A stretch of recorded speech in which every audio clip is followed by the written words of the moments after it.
I welcome each and everyone to this session on the topic Introduction to HTML. It's a guide to web development. This intro is for people who are new to the field of HTML, who wants to delve deep into the field of HTML, who want to learn it, who want to grasp the basics. I welcome you again to this session. This presentation is made with Canva. Canva is a platform that is used for presentation slides, for editing, for Instagram reels, whole lot of stuff. It is a very nice app, and this presentation was made from the ground up with Canva. Let's start. Introduction to HTML. First of all, when we talk of HTML, HTML has a framework, it has a foundation. There are a group of people who are behind the language or behind the concept, and we have an official page that houses all the documentation, all the files, all that you need to know. Yeah, this site, that is the developer site on Mozilla, it is a site that contains or houses all the documentation. If you are new, if you are someone who wants to learn more after this session, you can hop on to this link and you have an idea of what HTML is, and you can even learn and add more to your knowledge. So this is a developer's site that houses the documentation. It has everything on HTML. So without much ado, let's move on to the definition of HTML. So HTML is a language, and the full meaning of HTML is hypertext markup language. And we have this is the structure of how HTML is written. First of all, HTML is the foundation of the web. HTML gives the foundation of the web. So one may ask, what is the structure, or what does HTML do? What does it do? What is the important? HTML structures the web content. It allows browsers to display information correctly. You have so many types of browsers. You have the likes of Chrome. You have the likes of Mozilla Firefox. You have the likes of Microsoft Edge. All these browsers display websites, and as part of the displaying, that is it how all these websites that are in the system currently gives us content. It gives us information, and what allows these browsers to display this information correctly. HTML is the skeleton that gives content that makes it possible. So we have, if you look at the structure of how HTML, this is how HTML is written. We have the doc type HTML, we have the HTML tag, which the head and the body is wrapped inside. We have the head tag, which houses the metadata, that is the information about the page, and you have the body that has the content, the displaying the flesh of the web page. So the doc type, the structure of the syntax, or let me say the structure of the HTML. First off, we have the doc type HTML, which declares the version of the HTML. Currently, we are with HTML5 version 5. Previously there was version 4, 3, 2, 1. That is, it starts from 1, 2, 3, 4. Currently, we are on version 5, and it has been optimized. It is simple, it is understandable, it is very quick to learn and understand, just as I've shown you. Just the declaration, doc type, exclamation sign, doc type, HTML wrapped in less than a greater than tag. That is the closing and the opening and closing tag. You are just declaring, and you are done. That is all. You've you've started the declaration and you end it as such. You also wrap the document that you are coming to display on your page with the HTML tag, and inside the HTML tag we have the head and the body tag. So that is how it is. So the body tag contains all the visible content, and the head tag contains the metadata and the external links like the style sheets and so on and so forth. Also, the concept of the document object model also comes to play. HTML is a document. HTML is referred to as a DOM. That is, HTML is a document. And from our ICT lessons that we've been learning for some time now, document is it's like a file. Let's put it as such as a file that has some attributes or has some structures. And when you look at HTML is a document which has an HTML tag, first of all, which is a root element, and it also beneath the HTML, that is the root element, we have the head tag, which contains the metadata, just as explained, plus some links like the styles.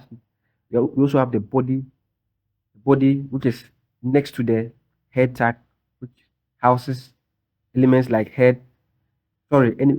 which houses elements like H1, that is heading 1, link tag. We have the link tag, that's the link element. We have the attribute, it has paragraph, tags, and so on and so forth. Let's look at how HTML is structured. So the DOM, or the document object model, just a model that we use to give a power play how the structure of HTML is. Let's continue.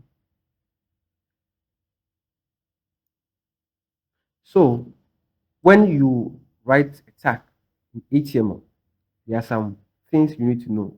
First of all, you need to know the tag you are writing.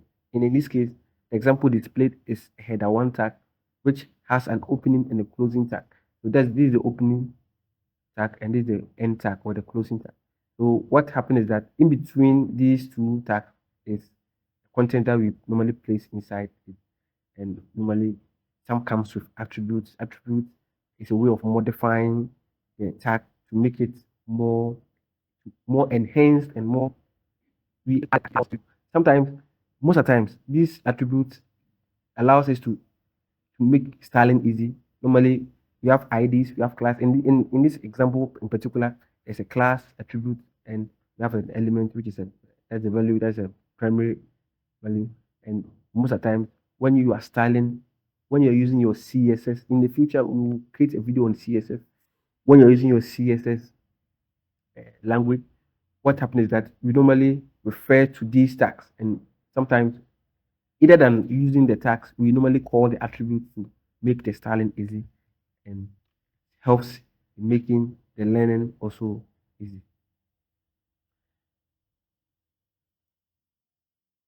These are some basic HTML tags. The first tag that we'll talk about is the HTML tag, the head, the next is the head, the title, the body. All these are tags. You will realize that some of the tags don't have closing tags. Most of them have closing and opening tags. That is how most of these tags are. Examples of the tags that don't have closing tags are the image tag. We have tags like break, line break. We have HR, the horizontal line. Know those stuff. We have likes of unordered list, ordered list, and all. So these are tags used in the building of a website. Most of the times, you realize that websites have content. So in as much as we see the content on the page, most contents are in the header tag. Most contents are in the paragraph tag. Because if you are coming out of a paragraph for readers to read, it's best you place it in the paragraph. And so every tag has its purpose, and this is a display, or this is visual, a list of the tags that we are talking about now.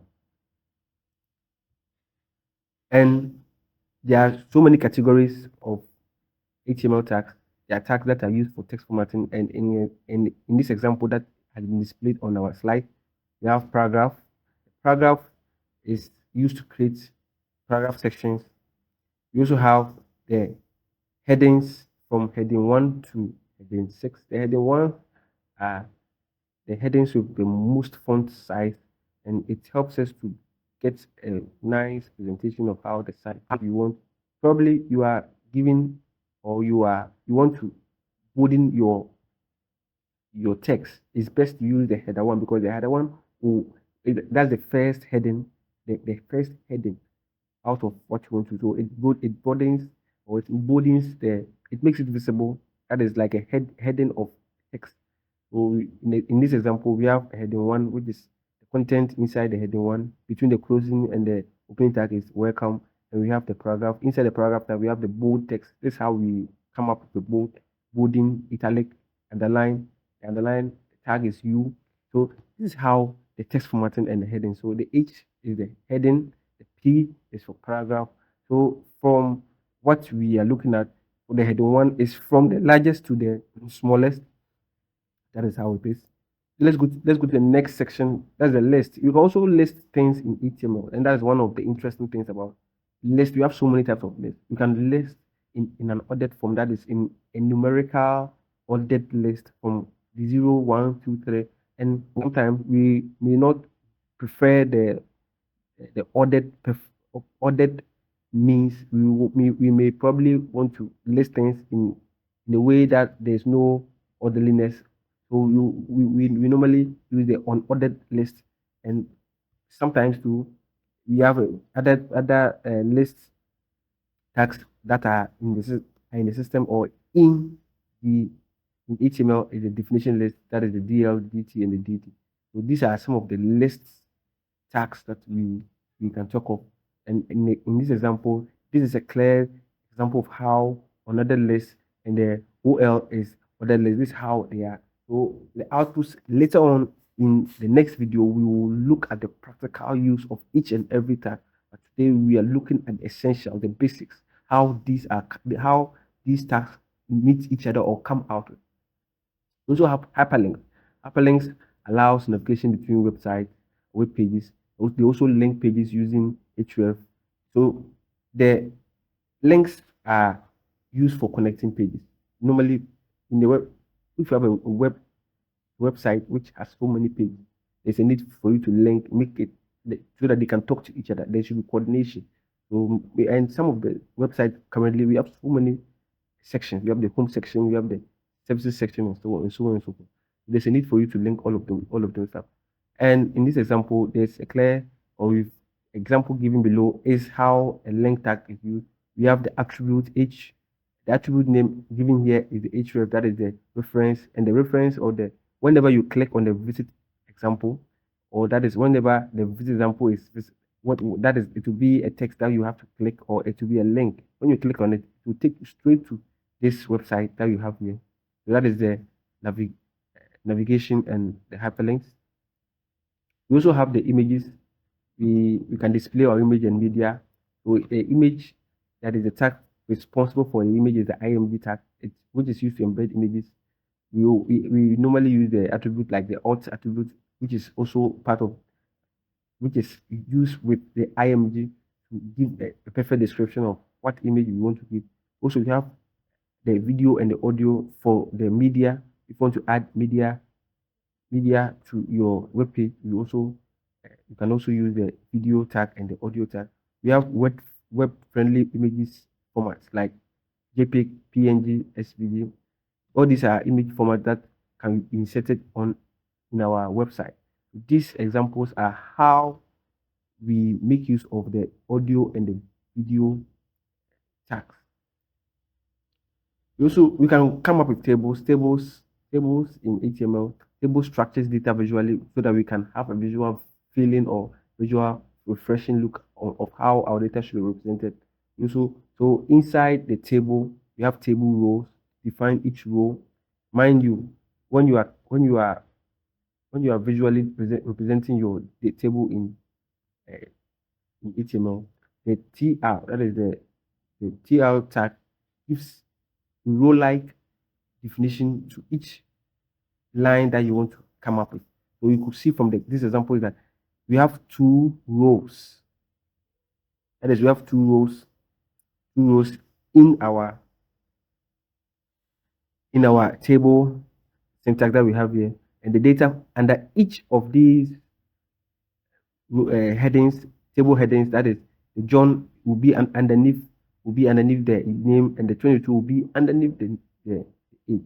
That is it. So the TH is for headers, the TD is for the data in the cells of the table, and tables are commonly used for pricing plans and for schedules and for coming out of timetables and all this. We can insert tables inside our HTML pages to make our web page look different or exciting.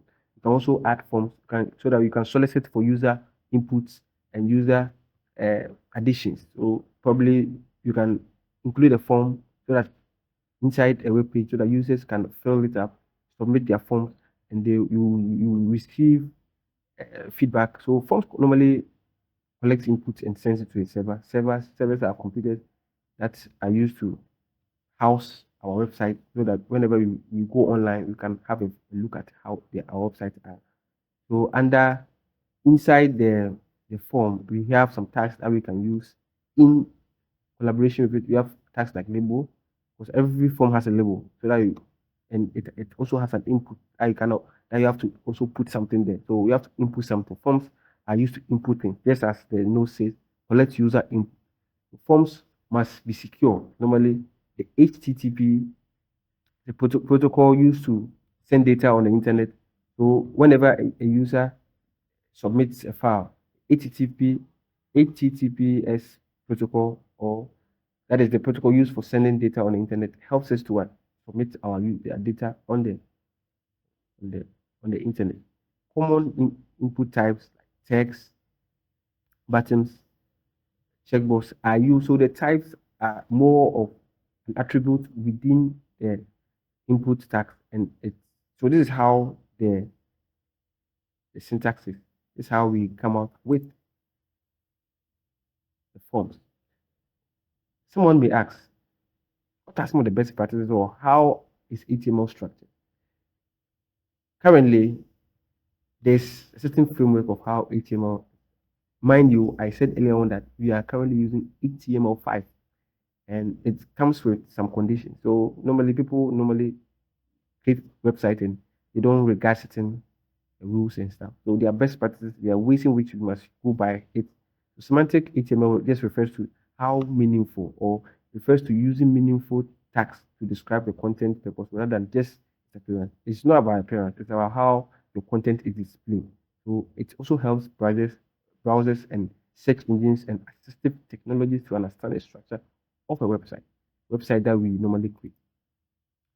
So what semantic versions of HTML, using HTML not just for the appearance but for the right purposes. It's easy for us to read, for readers or users to come to a website and read and understand what you are giving out. Screen readers also understand the content rules.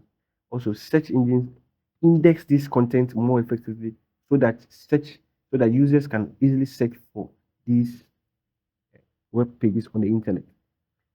The importance, just as I've explained it, this is a detailed explanation of how improve accessibility. That is the screen readers going online, reading your website and understanding what it means.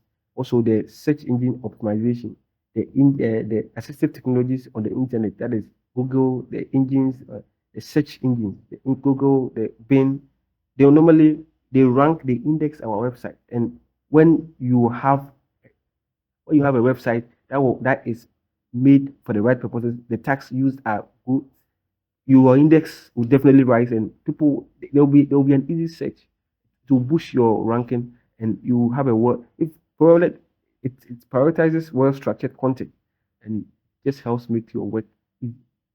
Also, it makes code more readable. Developers can quickly understand the role of each content.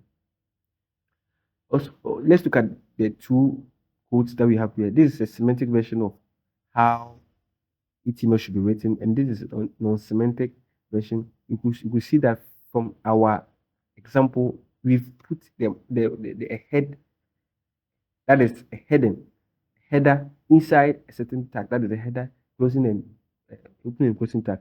What it tells you is that we are using that content as a header, and we have a main content, and we have a footer content. That is what you should be doing, or that's how HTML should be structured. That is semantic version, proper coding, or HTML practices, best practice.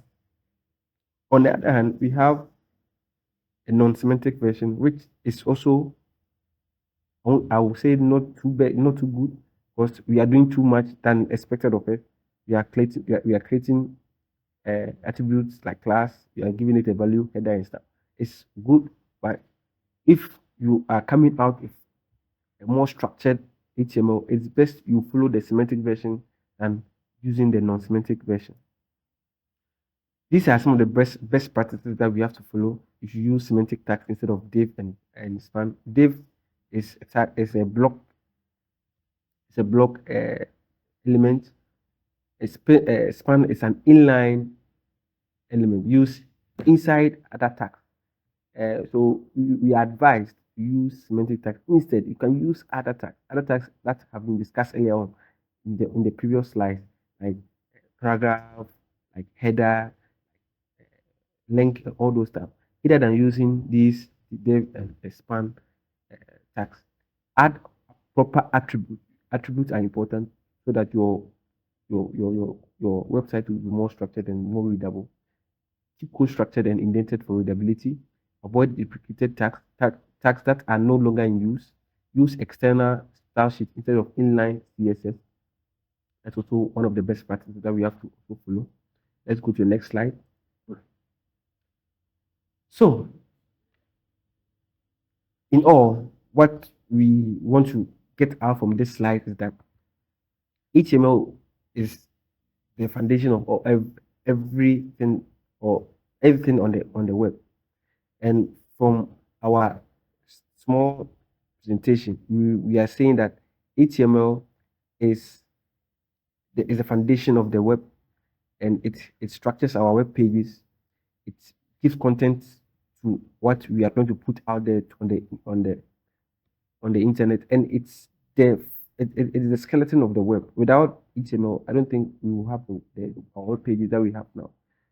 These slides are made with Canva. Canva is a very good platform or app that is used to create slides or pages. You can also use. So, thank you for spending time with me talking about HTML. I hope you learned something from this session. Please subscribe to this channel and please leave me a comment. If you have any question that is on HTML, you leave the question in the comment below. And the slides, the link to the slides and everything will be in the comment section so that you have a first hand or a look at it so that you can also go out there and also explore HTML on your own. My name is Darko Frederick. Thank you for spending time with me.